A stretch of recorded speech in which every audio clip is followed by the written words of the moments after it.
it is related to your confidence, right? The moment the small kids wants to stand up or to do something different, he tries to identify things which can support him, and that's what the first thing that you all need to do is identify things which can support you, right? That's the first thing that you need to do. आपके पास आज की date में शायद उतना confidence नहीं होगा, it's okay, सबके पास होता है, ऐसा ज़रूरी नहीं है, लेकिन अगर आज की डेट में आपके पास उतना कॉन्फिडेंस नहीं है तो आपको सबसे पहले आइडेंटिफाई ये करना है कि कौन सी चीज़ है जो चीज़ मैं आज दिलो जान से करना चाहता हूँ।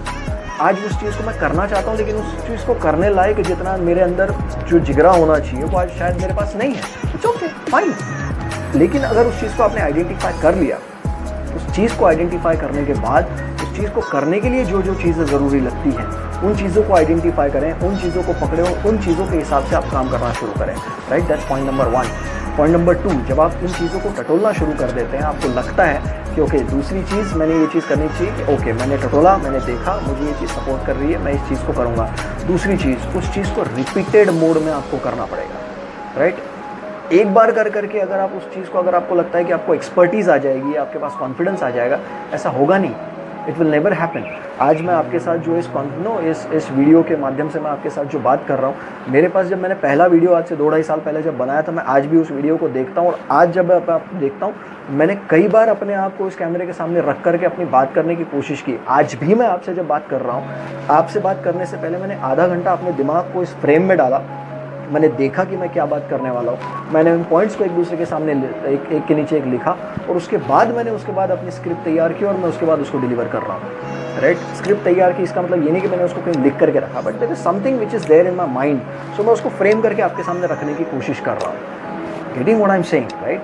Understand, right? आपके सामने जो कुछ भी चीज़ें हैं, आप जो भी कुछ करना चाह रहे हैं, आपके पास अगर एक बार किसी चीज़ को करने का कॉन्फिडेंस आ गया, किसी भी चीज़ को करने का confidence, even if at all you do it even once, आपके अंदर कॉन्फिडेंस एटलीस्ट 1% से बढ़ जाता है। Let that happen. इस पूरी प्रोसेस में आप कई बार गिरेंगे, आप कई बार फेल होंगे, आप कई बार you will not get 100% results out of it, absolutely okay, it's absolutely okay, even if at all that doesn't happen, fine, not a problem, but ensure that आपका पहला अटेम्प्ट जो था और आपका दूसरा अटेम्प्ट जो है, इसमें एटलीस्ट थोड़ा सा इंप्रूवमेंट होना चाहिए। दूसरे अटेम्प्ट में और आपके 10th अटेम्प्ट में डेफिनेटली इंप्रूवमेंट होनी चाहिए।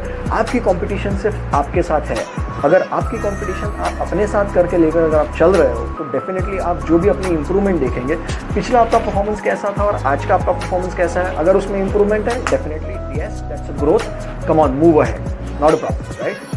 आज की आपकी परफॉर्मेंस और 2 दिन बाद की आपकी परफॉर्मेंस अगर इंप्रूवमेंट है, डेफिनेटली, अगर है तो आगे बढ़िए, अगर नहीं है करेक्ट करिए, क्या था जो मैंने करना चाहिए था और क्या था जो मैं नहीं कर पाया, क्या सोचा था जो मैंने देना चाह रहा था और क्या है जो मैं नहीं दे पाया, identify that and then start working on it, getting right?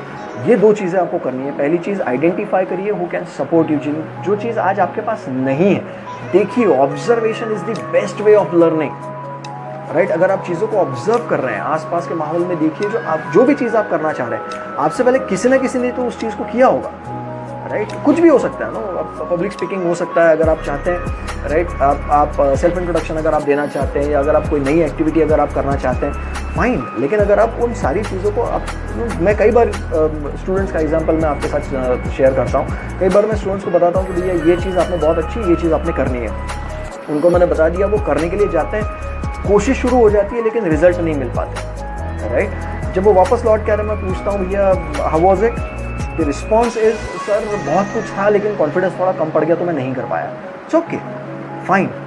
My next question to all of them is okay, पिछली बार जो किया था उससे बेटर था या उतना भी नहीं कर पाया? अगर जवाब ये है कि नहीं सर उससे थोड़ा बेटर था या उतना ही था, देन अगर उससे बेटर था कॉन्ग्रेचुलेशंस, अगर उतना ही था तो डेफिनेटली आपने कुछ और देना चाहिए था जो शायद नहीं दे पाए। It's okay, not a problem, understand that, right? अगर हम लोग कुछ नहीं कर पाए हैं इसका मतलब ये नहीं कि हम लोगों के पास था लेकिन हम लोग नहीं दे पा रहे हैं तो यार प्रॉब्लम हो जाएगी। It's okay, fine, failure is a part of our life, it's absolutely okay if you are failing. मैं भी अपनी ज़िंदगी में कई बार फेल हुआ हूँ, राइट? फेल होना है इसका मतलब ये नहीं है कि हमने कोशिश ही छोड़ देनी है। आप जब छोटे थे, अगर आप चलना शुरू किया, राइट, अब चलने की कोशिश में आप कई बार गिरे, इसका मतलब ये नहीं कि आप वहीं के वहीं पड़े रह गए। आपने अपने आप को उठाया, आपने अपने आप को इम्प्रूव किया और आपने समझ में आया कि चलने का टेक्निक कैसा होता है, आपने उस चीज़ को सीखा, आपकी उम्र उस वक्त वो थी जब आपको पता ही नहीं था कि भैया चलना क्या होता है, गिरना क्या होता है, आपको तो सिर्फ एक एक्टिविटी करनी थी। You are enjoying it like a kid.